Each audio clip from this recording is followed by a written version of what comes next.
Molt bon dia, amants de la informació. Avui estic aquí al carrer per entrevistar a un professional titulat en Informació i Documentació i el postgrau de Directors Propietaris. Amb tots vosaltres, Javier Leiva. Hola, Javier. Hola, què tal? Explica'ns una mica la teva trajectòria professional. Bé, doncs, lligat al món de la informació i la documentació, va començar ja en el període d'estudiant, en què vaig començar a buscar substitucions per anar fent una mica construint el currículum de cara a poder tenir més fàcil trobar feina una vegada acabés els estudis, no? I vaig estar treballant a la Diputació de Barcelona i a la UPC, fent, com et dic, substitucions. Després vaig fer unes pràctiques just en acabar la carrera a l'Instituto Cervantes de París, i això em va servir una mica per anar veient, anar a inspeccionar el territori francès, que és el que era la idea que tenia al cap, d'anar a treballar una temporada a França.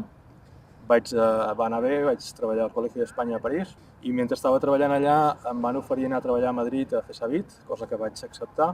Vaig estar allà també una temporada, i just després de Fesavit em vaig posar pel meu compte, vaig treballar durant 11 anys pel meu compte, primer fent cursos, després fent consultoria, després fent una mica les dues coses i gestió de projectes, etc.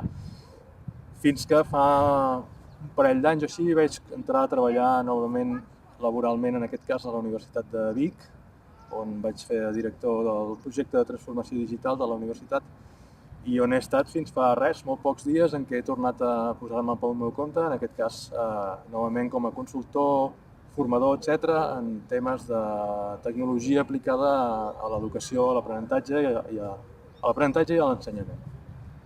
A quins llocs professionals t'has sentit més a gust treballant? Bé, doncs, en realitat cada lloc té els seus punts forts i els punts febles, no? Jo, on em sento més còmode treballar en general és pel meu compte, val? Però això és perquè és el meu caràcter i és la meva manera de fer, no? Perquè em dona certa llibertat, em dona molta llibertat per triar la manera com m'organitzo, el tipus de temàtiques a les que em vull enfocar més i tot aquest tipus de coses. Llavors, és bo, no? També té la part negativa, que és que moltes vegades és molt més esclau, sovint és molt més esclau i no sempre, encara que vulguis, pots triar realment en el que treballes i tal, no? Però després, en projectes on he treballat per altres, doncs també tots tenen parts bones i parts dolentes. Ara que he estat a la universitat, per exemple, doncs he tingut moments realment positius i, no sé, per posar-te un exemple, vam organitzar un doctorat honoris causa, que era una cosa que no havia fet mai. Va ser una experiència molt intensa, molt complicada, però molt bona i molt maca de viure, no? Va ser un moment en el qual, a nivell fins i tot professional, però també humà, va ser molt intens, no? Per fer equip amb els meus companys i tot això. Ja et dic, en general em sento bastant còmode treballant a tot arreu. I després doncs, són moments determinats doncs, que no són tan positius, però en general, si em fas triar, doncs, prefereixo treballar des d'un projecte propi. Per què vas decidir escollir la carrera d'Informació i Documentació? Bé, doncs, bàsicament perquè tenia per mi les biblioteques eren un lloc molt important, on he estat des de sempre, perquè des de petit he estat un lector compulsiu i a l'escola on anava al costat hi havia una biblioteca enganxada al mateix edifici, una biblioteca pública, i aleshores molt sovint, molts dies després de sortir de l'escola m'anava directament a la biblioteca a agafar o a tornar llibres. I per tant he estat un consumidor molt fort de biblioteques de tota la vida, no? Aleshores, quan em vaig plantejar estudiar alguna cosa a la universitat, que per suposat volia dir pensar en què volia dedicar-me després, professionalment, doncs em va semblar que una biblioteca era un entorn al que m'agradaria estar, tot i que finalment la major part de la trajectòria professional no l'he passat en biblioteques. A quin tipus de perfil la recomanaries? Els estudis d'informació i documentació et refereixes? Sí, doncs realment em costa molt definir un perfil concret perquè és un tema tan ampli. Quan vaig començar pensava que era un tema només de mans de la lectura, no? Segurament és el tòpic, no? Més extès fins i tot avui.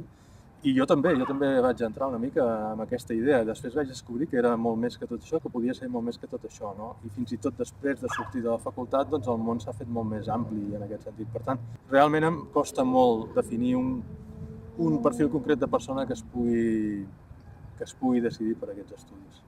Recomanaries fer pràctiques a l'estranger? Totalment, no només recomanaria, sinó que gairebé obligaria. Pràctiques i una temporadeta vivint a l'estranger. Jo he tingut l'oportunitat de fer-ho i realment és segurament on he après més, perquè començant pels gairebé 2 anys que vaig estar vivint a França, que tot i ser un entorn proper geogràficament, llavors el punt de vista, la manera de viure de la gent doncs és diferent de la nostra i per tant t'aporta realitats que no t'havies ni plantejat, no? I després en àmbits més llunyans com a Nord-Amèrica o Llatinoamèrica doncs també he après un munt de coses i realment recomano aquesta experiència a tothom. Creus que els idiomes són importants en la carrera d'Informació i Documentació? Totalment. Si pots dominar 4 idiomes és millor que 3 i 5 és millor que 4, això segur, no?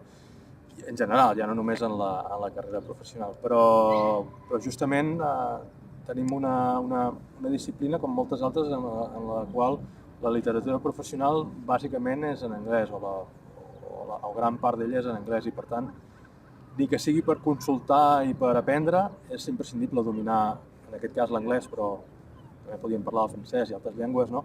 I després a l'hora de produir també, no? No només és consumir, però si només fos per consumir ja seria recomanable. I l'informàtica? L'informàtica 100% també, no? Avui no s'entén gairebé cap procés de treball en el qual no participin eines digitals i ordinadors, telèfons i altres tipus d'equipaments, no? Per tant, és un món en el qual un professional d'informació ha de sentir-s'hi còmode i ha de poder treballar-hi sense cap problema. Tu ets juntament amb el Javier Guayar un content curator o curador de continguts. Què significa aquest terme? Bé, aquest terme defineix un perfil professional que correspon a una persona que és molt propera al món dels gestors d'informació i documentació clàssics, els bibliotecaris, potser amb un component més d'intervenció sobre el contingut, si vols. Els bibliotecaris sempre han estat especialitzats en cercar, seleccionar i lliurar, no? El content curator el que fa és una mica això mateix, però també intervenint, sistematitzant molt bé el procés i intervenint en afegir un valor en la informació que selecciona en una fase que anomenem de caracterització. Dins del món de la curació de continguts hi ha tant la infoxicació com el summarizing. Què signifiquen les dues paraules? Bé, la infoxicació és un terme que es refereix a la sobreexposició a la informació, no? I és quelcom que és creixent, és un problema creixent i que de fet ja estava definit abans de sorgir el terme de curació de continguts. I bé, el que passa és que en aquest món actual en el que l'entorn digital és tan gran i tan creixent, doncs cada vegada tenim més accés a qualsevol tipus de contingut sobre qualsevol tema. Això és bo perquè ens dona accés a molta més informació rellevant, però al mateix temps també té la seva part negativa, que és que hi ha molt de tot, hi ha molt més contingut, però també hi ha molt més contingut bo i dolent, no? I per tant, arriba un punt en el qual es fa difícil destriar el gra de la palla i realment fins i tot poder-ho gestionar tot. I aquí és quan comencem a parlar d'infoxicació. El summarizing és una tècnica de curació de continguts que consisteix bàsicament a partir d'un contingut determinat o una sèrie de continguts determinats, doncs diguéssim que fer una feina com de filtratge per l'usuari final que consisteix a fer un resum. Tu t'has dedicat a la docència tant presencialment com de manera virtual. Quins avantatges i desavantatges hi trobes? M'agraden les dues modalitats i per alguns motius unes i per alguns motius l'altra, no? M'agrada la docència presencial perquè pots anar molt més enllà del propi temari. És molt més fàcil, diria, anar més enllà del propi temari i poder compartir experiències, tot i que és quelcom que també es pot fer en l'entorn virtual. A vegades la manera com es fa no ajuda i és molt ràpida i dona molt poc joc en aquest sentit, no? Aleshores, el presencial, sobretot en l'àmbit professional, t'ajuda a veure realitats molt diferents a la teva i et dona perspectives que et serveixen sempre per la propera ocasió.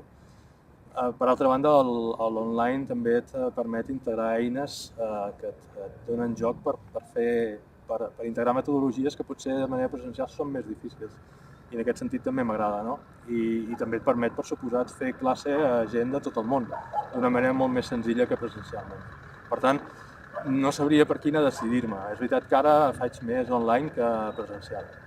També has estat a la televisió. Com va anar l'experiència? Bé, va ser molt bona. Una mica espantat al principi, sobretot quan m'ho van proposar, Vaig dir que sí, però vaig dir que sí amb por, perquè semblava que la tele era una cosa que havia de ser molt grossa i que intimidava.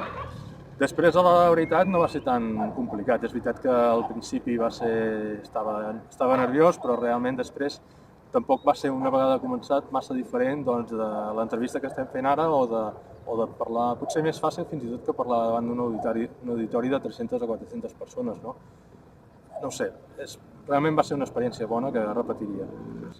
Més concretament va ser el programa Para Todos de la 2. Va ser un debat. De què anava?